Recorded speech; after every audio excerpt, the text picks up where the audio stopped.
नमस्कार साथियों, स्वागत है आप सभी का आपके अपने इस यूट्यूब चैनल पर जिसका नाम है जीएस बुस्ट, जो कि पार्ट है तक्षशिला इस बलिया का, और मैं हूं अनूप उपाध्याय। साथियों, आज हम बात करेंगे भारत के एक ऐसे पड़ोसी देश की जिसका असर सिर्फ उसकी राजनीति तक सीमित नहीं बल्कि भारत की सुरक्षा, सीमा, व्यापार और पूरे दक्षिण एशिया की राजनीति पर पड़ सकता है। हाल ही में बांग्लादेश में चीन के राजदूत ने कहा कि बांग्लादेश के अंदर किसी भी विदेशी दखल को चीन स्वीकार नहीं करेगा और इस मामले में वह बांग्लादेश के साथ खड़ा है। सुनने में यह एक सामान्य कूटनीतिक बयान लग सकता है, लेकिन सवाल यह है कि यह बयान आखिर किसके लिए था? क्या इसका आरा जो है यह भारत के लिए और था? क्या चीन बांग्लादेश में अपना प्रभाव तेजी से बढ़ा रहा है? और क्या दक्षिण एशिया में भारत और चीन के बीच एक नई रणनीतिक प्रतिस्पर्धा शुरू हो चुकी है?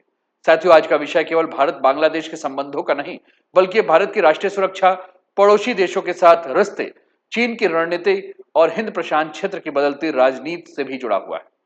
इस वीडियो में हम बिल्कुल ही आसान भाषा में आज समझेंगे कि पूरा घटनाक्रम क्या है, चीन ने यह बयान क्यों दिया है, बांग्लादेश की राजनीति में आखिर क्या बदल रहा है और भारत के सामने कौन कौन सी नई चुनौतियां हैं। तो आइए शुरुआत करते हैं आज के सेशन का। और चैनल पर पहली बार है तो चैनल को सब्सक्राइब करके बेल आइकन दबा दीजिए कि यहां आने वाले हर वीडियो का नोटिफिकेशन आप सभी को जो है समय पर मिल सके। तो आज का टॉपिक है, क्या बांग्लादेश भारत से दूर जा रहा है, चीन का मास्टर प्लान क्या है और भारत के लिए क्या खतरा है। दो समाचार पत्र हैं साथियों, दोनों बांग्लादेश के ही समाचार पत्र हैं। एक है यूनाइटेड न्यूज ऑफ बांग्लादेश और दूसरा है बांग्लादेश का ही समाचार पत्र।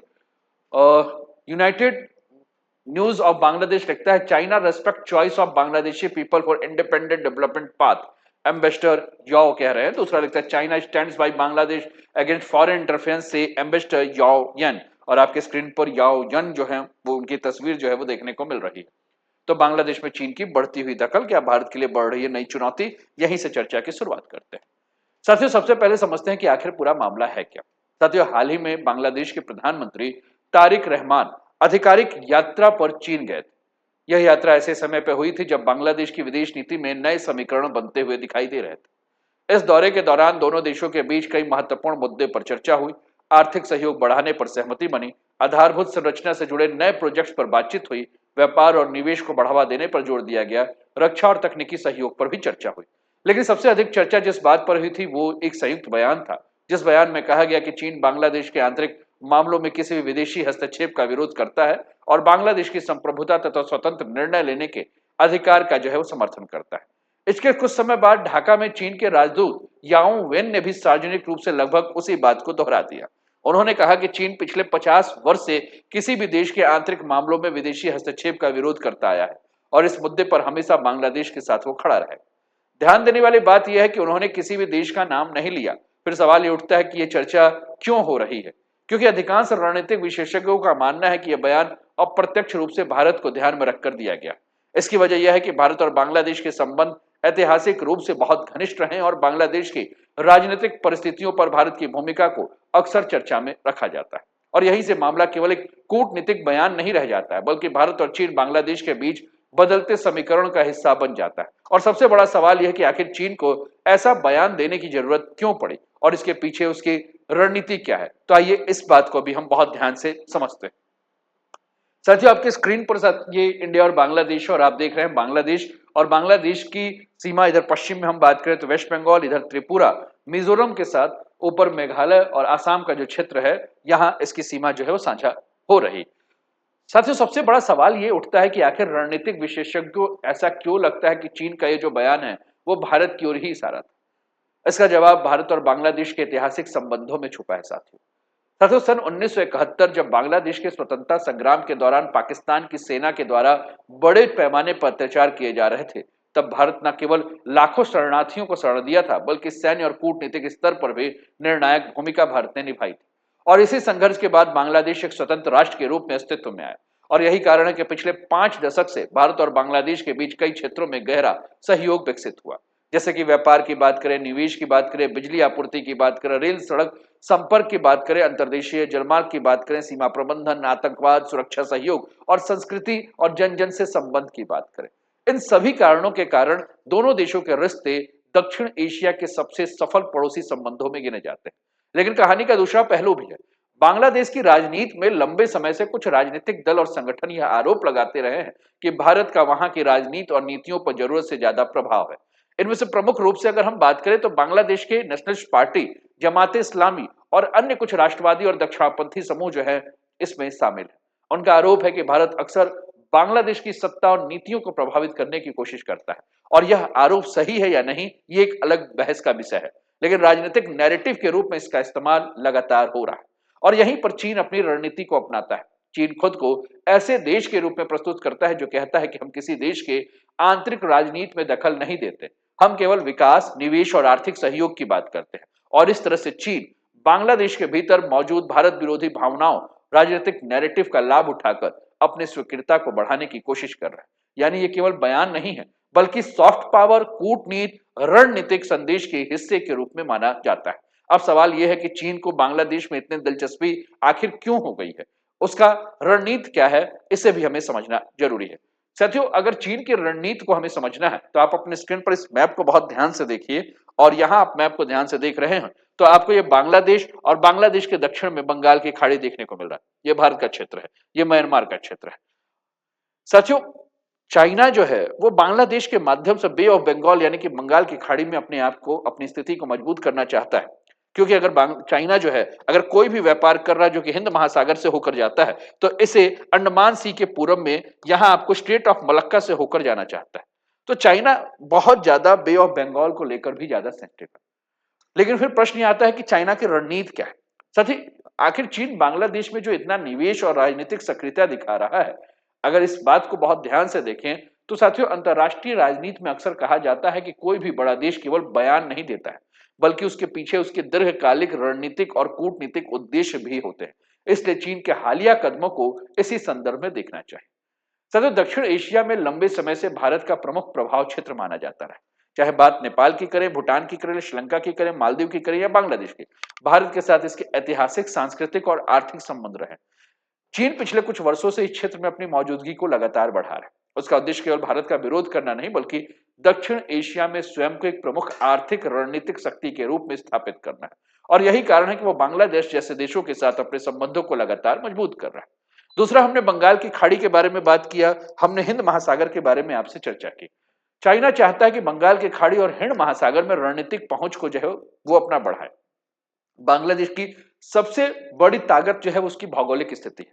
वह बंगाल की खाड़ी के किनारे स्थित है जो आज विश्व के सबसे महत्वपूर्ण समुद्री मार्गों में से एक बन चुका है। साथियों, ये क्षेत्र, जैसा कि हमने मलक्का स्ट्रेट के बारे में बात की, तो इसका मतलब है कि अंतर्राष्ट्रीय व्यापार, ऊर्जा आपूर्ति, समुद्री संचार मार्ग और हिंद प्रशांत महासागर के रणनीतिक गतिविधियों के लिए ये क्षेत्र बहुत जो है इंपॉर्टेंट है। जो देश इस क्षेत्र में मजबूत उपस्थिति बनाएगा उसकी समुद्री और आर्थिक शक्ति भी बढ़ेगी। इसलिए चीन इस क्षेत्र में अपने दीर्घकालिक हितों को सुरक्षित रखना चाहता है। साथियों, चाइना जो है वो बेल्ट एंड रोड इनिशिएटिव के माध्यम से वैश्विक जाल अपना फंसाना चाहता है, फैलाना चाहता है। चाहे वो बंदरगाह हो, सड़कें हो, रेलवे हो, औद्योगिक पार्क हो, बिजली हो या अन्य आधारभूत ढांचे का निर्माण करके अपना आर्थिक संपर्क जो बढ़ाना चाहता है। बांग्लादेश भी इस पहल का हिस्सा है। चीन चाहता है कि इन परियोजनाओं के माध्यम से बांग्लादेश की अर्थव्यवस्था और उसके साथ जुड़कर वह चीन के आर्थिक अवसर को भी जो है वो लाभ पहुंचाए और इसका रणनीतिक प्रभाव हो। इसके अलावा भारत के आसपास रणनीतिक संतुलन बनाना चाहता है। भारत के पश्चिमी सीमा पर पहले से ही चाइना पाकिस्तान इकोनॉमिक कॉरिडोर के माध्यम से बांग्लादेश जो है वो अपनी स्थिति को है मजबूत करके रख चुका है। लेकिन अब धीरे धीरे माफ कीजिए, चाइना अपनी स्थिति को मजबूत कर रख चुका है पाकिस्तान को लेकर। अब धीरे धीरे चाइना जो है वो पूरब में म्यांमार के साथ अपने संबंधों को मजबूत कर रहा है, बांग्लादेश के साथ आर्थिक और रक्षा सहयोग बढ़ा रहा है। यदि भारत के पड़ोसी देश में चीन का प्रभाव लगातार बढ़ रहा है तो इससे भारत के सामने रणनीतिक और कूटनीतिक चुनौतियां जो है बढ़ सकती हैं। हालांकि यह कहना सही नहीं होगा कि कोई भी पड़ोसी देश पूरी तरह से किसी एक शक्ति के प्रभाव में आ जाएगा। अधिकांश देश, जिनमें बांग्लादेश भी शामिल है, अपने राष्ट्र हित के अनुसार भारत, चीन और अन्य देशों के साथ संतुलित संबंध बना के रखता है। यानी कि चीन की रणनीतिक निवेश केवल निवेश तक सीमित नहीं है, उसका उद्देश्य आर्थिक, सामरिक, कूटनीतिक तीनों स्तर पर अपनी उपस्थिति को मजबूत करना है। अब सवाल यह है कि इन बदलते समीकरणों का भारत पर वास्तविक प्रभाव क्या पड़ सकता है, इसे भी हम समझते हैं। साथियों, चीन का उद्देश्य केवल व्यापार और निवेश बढ़ाना नहीं है। आर्थिक सहयोग निश्चित रूप से चीन के विदेश नीति का एक प्रमुख हिस्सा हो सकता है, लेकिन कई देशों के अनुभव बताते हैं कि आर्थिक संबंधों के साथ साथ समय के साथ साथ अन्य क्षेत्रों में सहयोग जो है बढ़ सकता है। पहले व्यापार और निवेश, फिर आधारभूत ढांचा में निवेश, उसके बाद तकनीकी सहयोग, रक्षा क्षेत्र में संपर्क, सैन्य प्रशिक्षण, हथियारों की आपूर्ति और अंततः कुछ मामलों में सुरक्षा तथा सामरिक सहयोग। हालांकि हर देश में एक जैसा अनिवार्य रूप से ये नहीं देखने को मिलता है। प्रत्येक देश अपने राष्ट्रीय हित और विदेश नीति के आधार पर अलग अलग निर्णय लेता है। फिर भी विश्लेषक इस पैटर्न की चर्चा इसलिए करते हैं क्योंकि कुछ देशों में चीन के साथ आर्थिक संबंध बाद के रणनीतिक सहयोग तक पहुंचते हैं।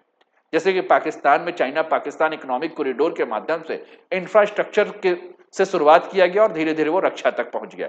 श्रीलंका में बंदरगाह हम्बनटोटा के नाम पर परियोजना शुरू किया गया और दीर्घकालिक उपस्थिति जो है वो व्यापक चर्चा को जन्म दे दिया।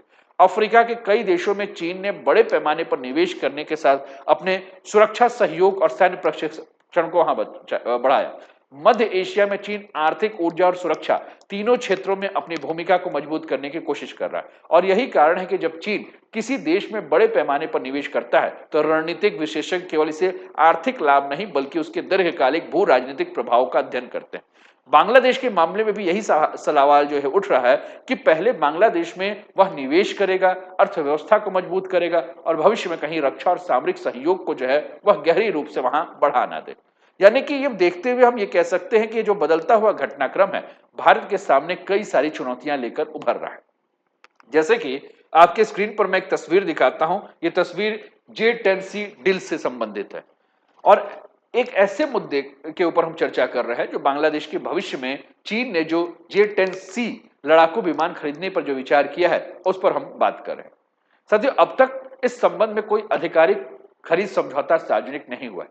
जब ढाका में चीनी राजदूत से इस बारे में सवाल पूछा गया तो उन्होंने इस पर कोई स्पष्ट टिप्पणी नहीं की। यानी फिलहाल इसे संभावना और मीडिया रिपोर्ट के रूप में देखा जाना चाहिए, न कि इसे अंतिम रूप। लेकिन यदि भविष्य में बांग्लादेश वास्तव में J10C जैसे आधुनिक लड़ाकू विमान खरीदता है तो इसके रणनीतिक प्रभाव हो सकते हैं।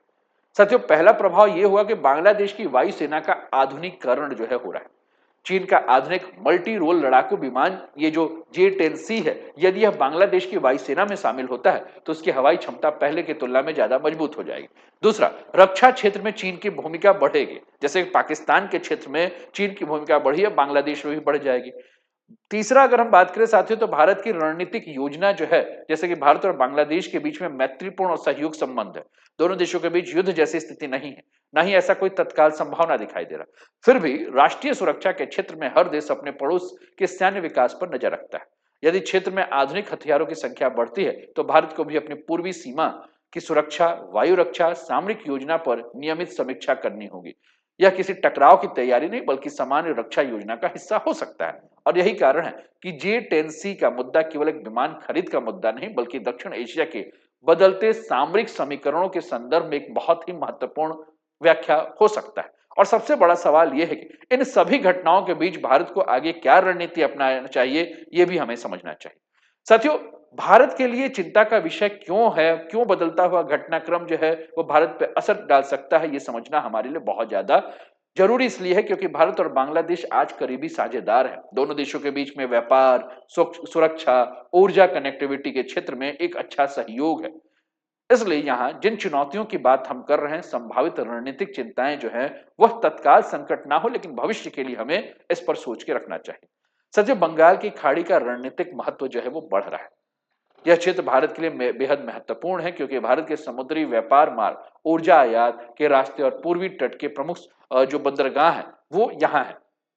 तो कुल मिलाकर भारत को जो है इस क्षेत्र में बहुत ज्यादा जो है वह अपडेट होना पड़ेगा।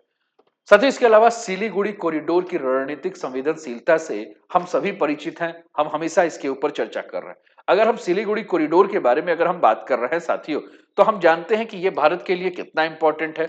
20 से 22 किलोमीटर चौड़ा यह संकीर्ण भूभाग जो कि मुख्य भारत के भाग से उत्तर पूर्वी राज्यों को जोड़ता है, यहाँ आसपास में अगर चीन की उपस्थिति बहुत ज्यादा होती है, चीन का प्रभाव बहुत ज्यादा बढ़ता है, तो कहीं ना कहीं भारत के लिए चिंताजनक बात है।